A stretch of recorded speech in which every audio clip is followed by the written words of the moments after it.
Welcome to Road to Billions podcast, the mentality of an entrepreneur. With your host, Moise Bertrand.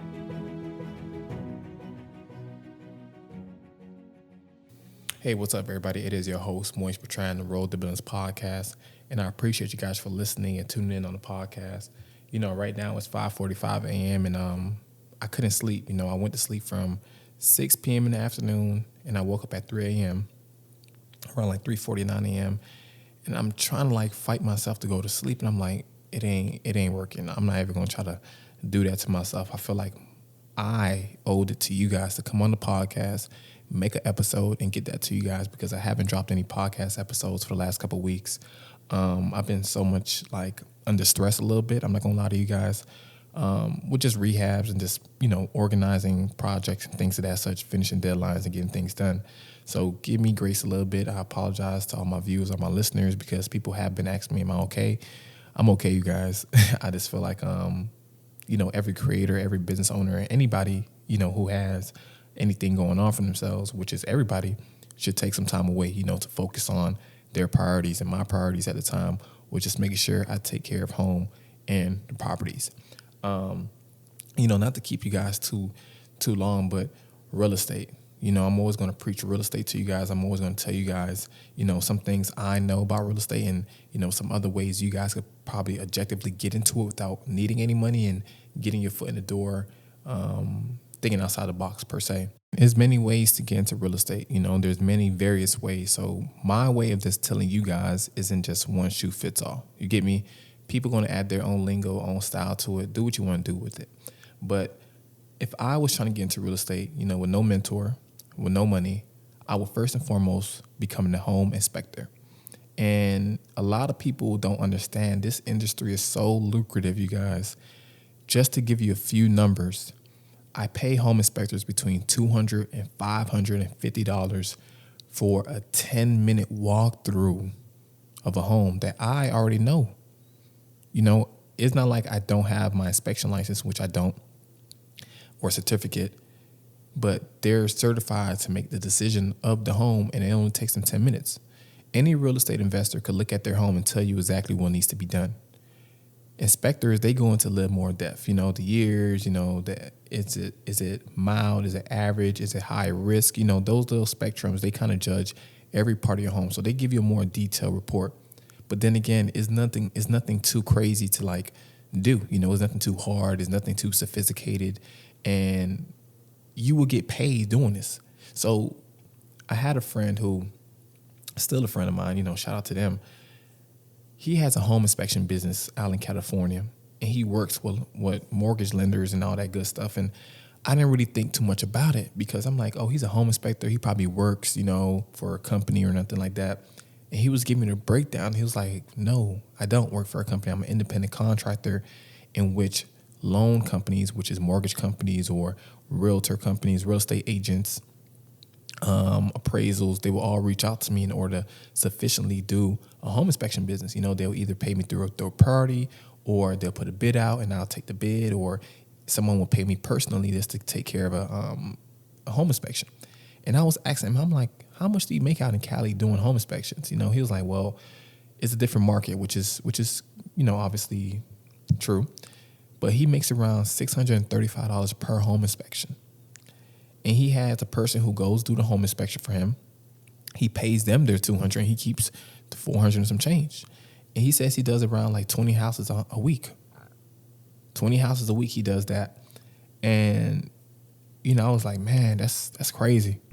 You feel me? Because you don't really think about things like that. You know, first thing first, people think about becoming a realtor. People think about becoming a lawyer or a mortgage broker. And those are great things to become in real estate.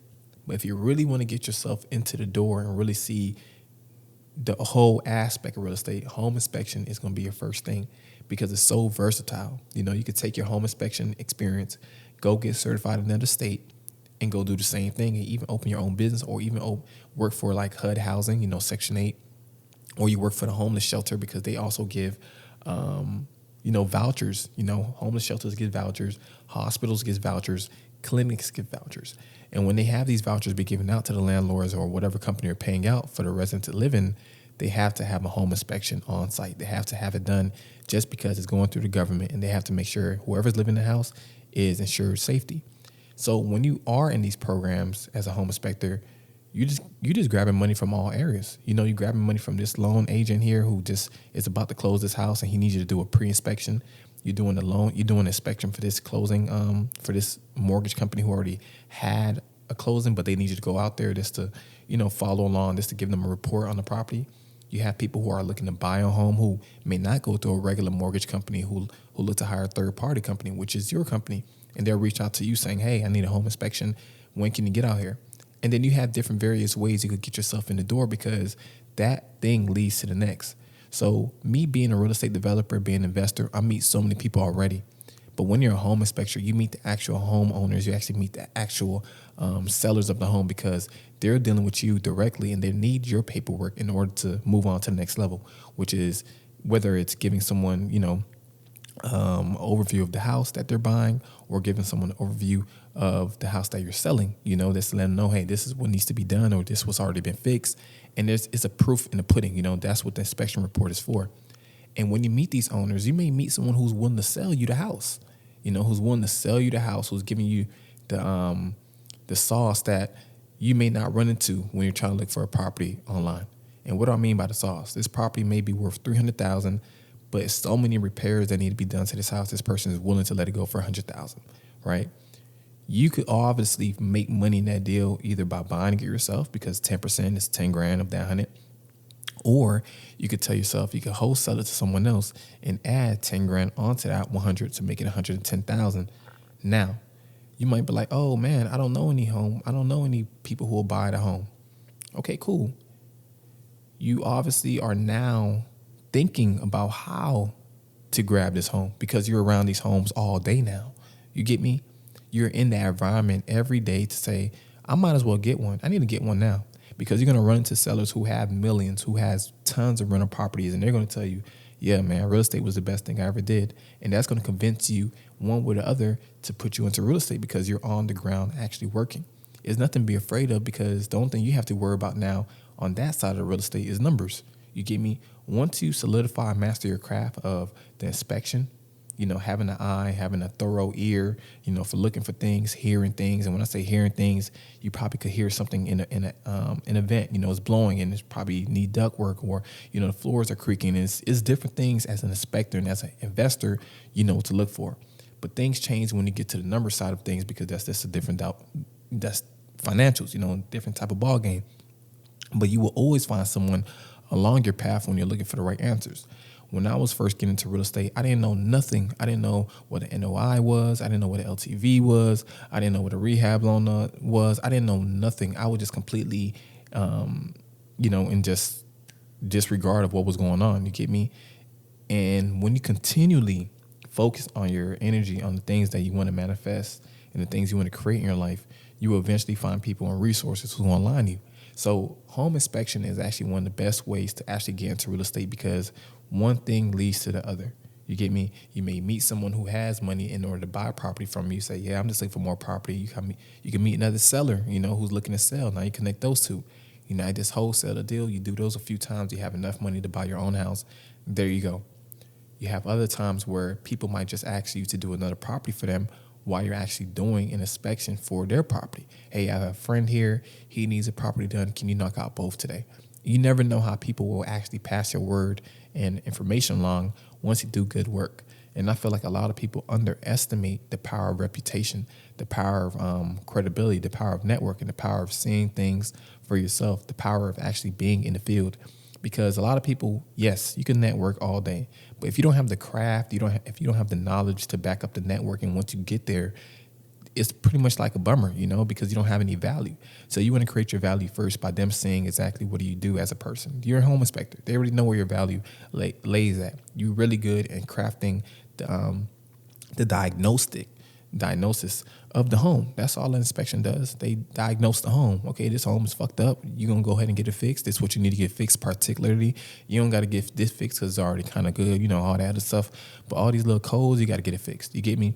So when they give you this knowledge, you're looking at this person like, I could use this person for longevity a little bit. Let me go ahead and get them another job. But they probably not going to wax me that 600, probably going to do it for 300 now.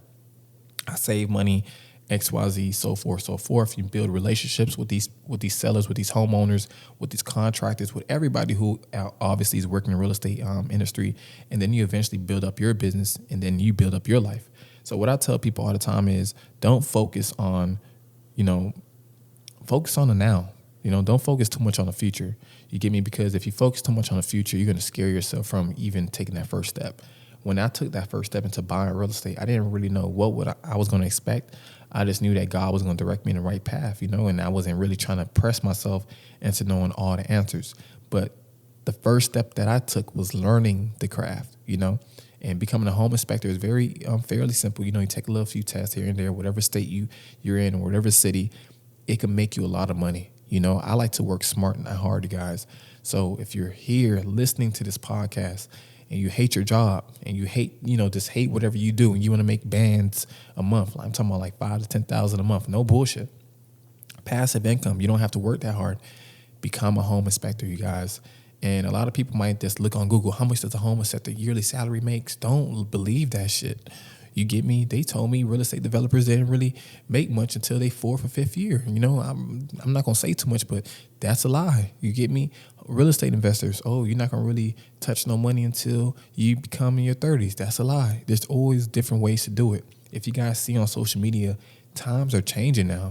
People don't obviously go out there and do the same thing that was done 60 years ago, go pass out CDs. No, what they do is now they put it on TikTok. They let other people blow it up. That's the marketing that goes on now. Digital marketing is no more physical. And the same thing with home inspections. Is no more physical, like actually having to pass out business cards. Once your name is actually in the vendors list, you're forever a part of mortgage companies and all that good stuff. Like as a third party, they could hire. You get me? So you continuously be in the realm of real estate. A second person you could be is a mobile notary. They have different type of mobile notaries, but specifically you could be one that, specializes in closing, docs. So when you have a closing mobile notary, they just walk you through the closing docs of the home. You get me? They come to you sometimes, and you meet somewhere. If you can't go to the actual title place and sign, just because you might be an out-of-state investor or you may not be in that same city as that house that you're closing. So they send a mobile notary to you directly to your footsteps, to your doorstep. And they will walk there, they will sit there and talk you through all the, the verbiage and the interest rates and what you're expected to put down and all that good stuff. And they make not only the commission from you, because, the title company charges you either $175, $200, whatever their fee is, but also they're doing this every hour of the day, every day. I had a mobile notary in Miami. Her name is Miss Betty. She probably made like $300 in 2 hours from me and someone else. 2 hours. And all she has to do is go through the page and say, hey, listen, and it's the same criteria. She knows where the interest rate's at on the paper. She knows where you have to sign at. She knows what she has to explain to you. She knows how long she has to flick through them papers. She knows what questions to ask you to make sure you understand. She knows what you understand now is what you forever need to understand. If you have a 10% interest rate, I'm telling you this is what's on the paper. Hey, you acknowledge it. You don't have to go run back and tell everybody, hey, I'm paying a 10% interest rate. What interest rate am I paying? Because I already took care of it for you. I walked you through the whole process just because you weren't knowledgeable, and now you're knowledgeable. Well, you have mobile notaries, title agencies, real estate lawyers, contractors. Everybody needs something notarized. You get me? And when you're a mobile notary, especially a loan docs closing one, you will forever be in business because not everybody's going to be able to show up to the closing table. Not everybody's going to be able to be there in physical person because when you have a mobile notary, they actually mail these items out back to the title company after you sign them. So let's say you sign it on a Friday. You can't really drive up there and drop it off the title. Title will send a 1-day shipping label to you. Your mobile notary will sit there, walk you through all the steps, tell you where to sign, all that good stuff. And sometimes, don't get me wrong, they may mess up a little bit. So you have to be you just gotta, double check, what they say, ask questions as well. But for the most part, they'll take care of you. And then they'll take care of the whole mailing problem, the whole mailing thing. When after you're done the sign, you give them all your signatures, they mail it for you, and they go ahead and just take care of that portion for you. You're good to go. You don't got to worry about nothing else because you pay for that service. And you run into people as well like that, investors, wholesalers, sellers, buyers, agents, contractors, realtors. You run into everybody as a mobile notary. And that's another way to get your foot into the door, because you might ask the person, hey, I met you a few times. What do you do for a living? They might be like, I'm a real estate investor. Okay, cool. Do you mind if I could learn a little bit? Have some money saved up. And that's how you eventually start learning things. That's how eventually you start getting into the industry of doing things differently than other people. You can't go to school to be a real estate developer. You could go to school to be a contractor. But as a contractor, you're only learning things from building. You only learn things from rehabbing. You're not learning things from the numbers. As a real estate investor and developer, I know things on both sides. I know what the inspector does. I know what the contractor is supposed to do. I know what the realtor is supposed to do. I know what the notary is supposed to do. I know my numbers as a person. So I kind of learned everybody's job.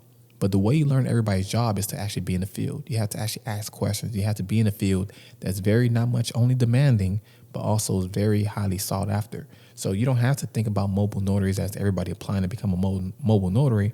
You have to think about, how do you take advantage of it? Because a mobile notary is certified in Florida or whatever state you're certified in. So up and down that panhandle, you could be running up and down Florida, running that bag up. You get me? If you specifically want to work just on Orlando, you do it. Miami, just do it. Tampa, you just do it. Jacksonville, you just do it. Whatever you station at, you can run it up. And you're going to meet other people who are doing the same thing just like you. Like I said, once you align and focus yourself on your passions, on your power, you eventually meet people who are just aligned as you. So once again, I appreciate you guys for Road to Billions podcast. I know this podcast was fairly short, only 16 minutes, but like I said, it was some gems for you guys this morning just to get you guys going with the flow of thinking about what you really want to do. If you want to get into real estate, if you still want to sit back and learn a little bit more. I'm a person who I always try to give you guys, all seeds of my knowledge. If you guys don't do nothing with it, hey, it may help someone else out in the future. If you guys do something with it, by all means, I hope the success finds you in anything and everything you do. So once again, I appreciate you guys for listening to Roll the Billions podcast. It's been an amazing journey. You guys take care.